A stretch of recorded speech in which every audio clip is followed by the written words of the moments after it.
Welcome to this question and answer session with Bruce Thornton, independent consultant and trainer.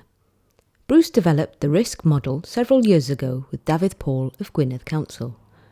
Bruce has introduced the risk model to authorities across Wales and England over the last 10 years. In this conversation, we focus on the use of forms when assessing risk. Bruce.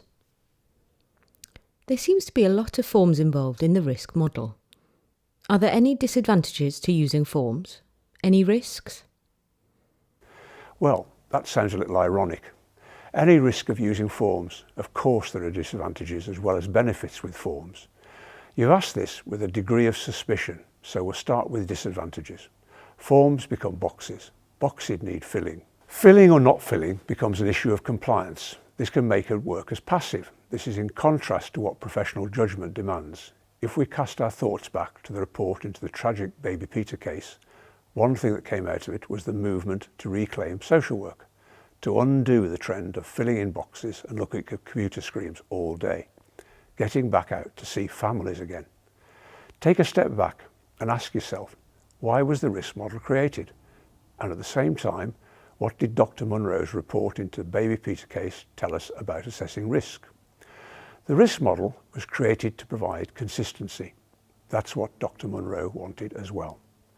Social workers should be judged not by the outcome of their decisions, but by the quality and consistency of decision making. Do you remember the vision? Consistency should result from frameworks where any social worker assessing a situation would come to a similar conclusion and therefore consistent decisions.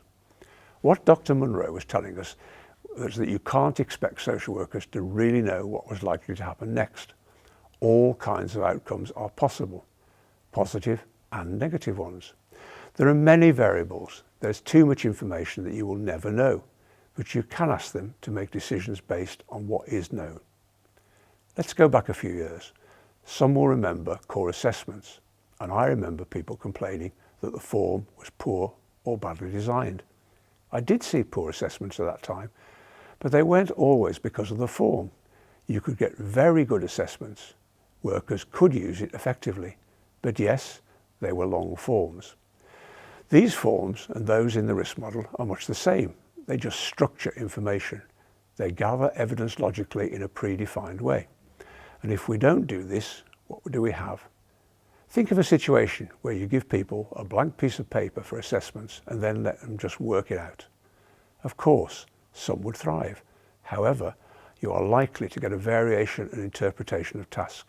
Without forms, you have inconsistency. Bruce. If I need to assess a risk, do I always have to use the form? You don't, but as I said, information needs to be structured. If you need to test thresholds, I'd recommend either using Risk2 or the Significant Harm Checklist.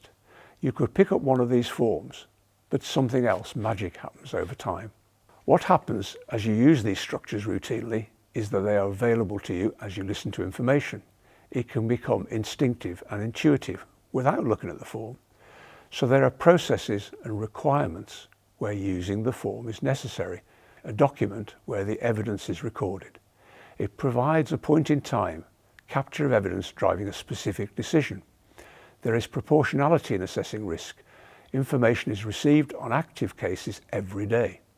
The question with each piece of information is how relevant is it?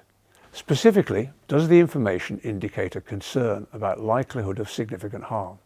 These are daily assessments of risk and significant harm. You'd never be able to record each of these issues on a Risk2 form, but the structure of a formal risk assessment is still relevant. The question is to what degree this needs to be formally recorded. And of course, when we look at what we call Risk 1, we refer to it as a screening question. It asks, do you have any concerns about significant harm in relation to this child today? It has the potential to trigger a Stage 2 risk assessment, but of course it is a proportional risk assessment at its most basic and informal level. Several authorities use this to screen all cases in supervision. This is another example of how risk assessment structure is applied. What about some of the other tools? As I said, forms structure information. If you need to test threshold, I'd recommend either using Risk2 or the Significant Harm Checklist. But when we developed the risk model, we recognise that the question was often more than just threshold.